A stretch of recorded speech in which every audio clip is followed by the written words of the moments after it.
Have you ever thought about turning your kitchen scraps into a rich soil amendment? Yes, we're talking about composting. Composting is the natural process of recycling organic material like kitchen and yard waste into a nutrient-rich soil conditioner. It's like creating black gold for your garden. Not only does composting provide a rich, fertile boost for your plants, but it also has some incredible environmental benefits.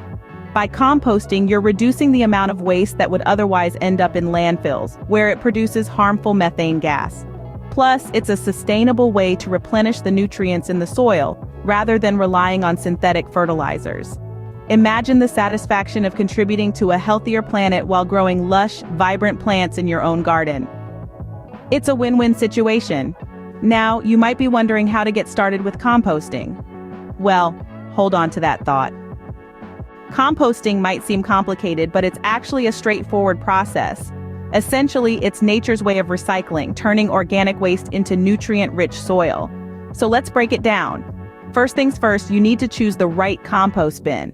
Now, there's no one-size-fits-all solution here. It's all about what suits your needs and your space. You could go for a simple homemade bin made from recycled wooden pallets, a rotating bin that makes turning easier, or even a wormery if you're feeling adventurous. Next, let's talk about what to compost. We divide compostable materials into two categories, green and brown. Green materials are rich in nitrogen and include things like fruit and vegetable scraps, coffee grounds, and fresh grass clippings. Brown materials, on the other hand, are rich in carbon and include items like dried leaves, straw, paper, and wood chips. Now you might be wondering, can I compost everything? Well, not quite. There are certain things you should avoid composting. Meat, dairy, and diseased plants can attract pests and create unpleasant odors. Also, don't compost pet waste as it can carry harmful pathogens. Now, once you've got your compost ingredients sorted, it's time to start composting. The key here is to maintain a good balance between your green and brown materials. A general rule of thumb is to aim for a ratio of 1 part green to 2 parts brown. This helps to ensure your compost pile decomposes effectively without creating any foul smells. Turning your compost pile is another crucial step in the process. This helps to aerate the pile and speeds up the decomposition process.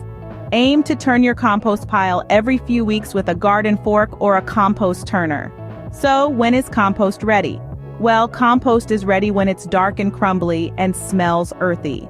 This can take anywhere from 2 months to a year, depending on the materials you've used and how often you've turned the pile. Well, that's composting in a nutshell. But there's a bit more to it, especially when it comes to the types of composting. Remember, composting is not a one-size-fits-all approach. It's about finding what works best for you, your waste, and your garden. So stay tuned as we delve deeper into the world of composting in our next segment. There's more than one way to compost. Today we'll be focusing on 2 main types, vermicomposting and hot composting. First off, let's talk about vermicomposting. This method uses worms, specifically red wigglers, to break down organic matter into nutrient-rich compost. It's a bit like having a bunch of tiny, wriggly gardeners helping you out. The worms eat the organic waste, and their castings or worm poop become the compost. Vermicomposting is an excellent choice for those living in apartments or with limited outdoor space, since it can be done indoors and doesn't produce any unpleasant odors. However, it does require a bit of maintenance. You'll need to ensure the worms are well fed and the bin's conditions are just right. Not too dry, not too wet. On the other hand, we have hot composting. This method involves piling organic materials until they heat up due to the activity of billions of microorganisms. The heat accelerates the breakdown process, turning your scraps into compost in just a few weeks. Hot composting produces a larger volume of compost in a shorter time, making it ideal for those with big gardens or a lot of waste. But it does require more space and more materials to get started. Plus, you'll need to turn the pile regularly to keep those microorganisms happy and working. So, vermicomposting or hot composting? Each has its benefits. If you're living in a small space or new to composting, vermicomposting might be the way to go. It's low maintenance and a great introduction to the composting world. But if you have a large garden and lots of waste, hot composting could be your best bet. It's a bit more work, but the payoff is a big heap of compost in a short amount of time. But no matter the method, composting involves some fascinating creatures. And that's what we'll delve into next. Composting is not a solo act. It involves a cast of thousands, if not millions, of tiny creatures, from bugs to worms.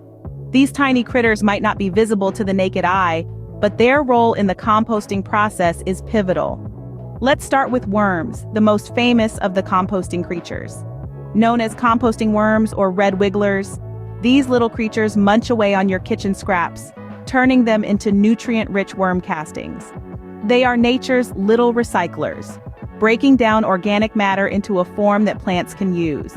Next, we have the unsung heroes of the compost heap, the springtails. These tiny insects, barely visible to the naked eye, are the cleanup crew of the compost world. They feed on fungi and decaying organic matter, aiding in the decomposition process.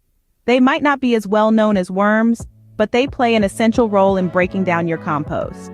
And then we have the roly-polies, also known as pill bugs or woodlice. These crustaceans are the scavengers of the compost world, feeding on decaying plant matter. They help break down tougher materials like twigs and leaves, turning them into a form that can be used by plants. These creatures, along with many others, work together in a symphony of decomposition. They chomp, chew, and digest organic matter, turning your kitchen scraps and yard waste into a rich, fertile compost. They are the tireless workers that make composting possible. But it's not just about what these creatures do, it's also about how they do it.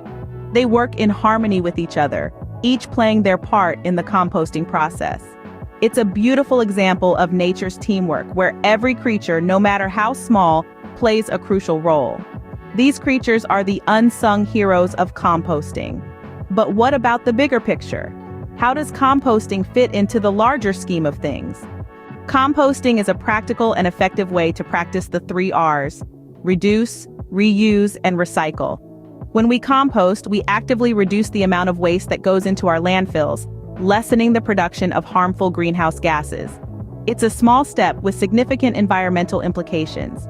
Moreover, composting allows us to reuse organic matter that would otherwise be discarded. Think of your kitchen scraps, your garden waste, or even your morning coffee grounds.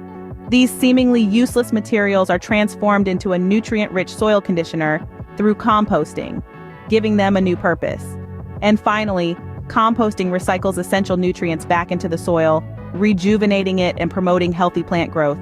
It's a natural and sustainable way of maintaining soil fertility without resorting to chemical fertilizers. So you see, composting is not just about creating rich soil. It's about contributing to a healthier planet, one compost pile at a time. It's a hobby that truly embodies the principles of reducing, reusing, and recycling. So, are you ready to get your hands dirty and start composting? We've walked through the entire process together, haven't we? From understanding the importance of composting to exploring the nitty-gritty of the composting techniques. We've dived into the world of vermicomposting, hot composting, and even got a chance to meet some fascinating composting creatures like worms, springtails, and roly-polies. We've also seen how composting is a perfect way to reduce, reuse, and recycle, turning our waste into a valuable resource for our gardens. It's a beautiful cycle, isn't it? Now it's your turn. As we approach the new year, consider making composting your new hobby. Set up your bin, start collecting your kitchen scraps, and let the magic happen. It's a small step for you, but a giant leap for our planet. Remember, every bit of composting makes a difference. Let's make 2024 the year of composting. Happy composting!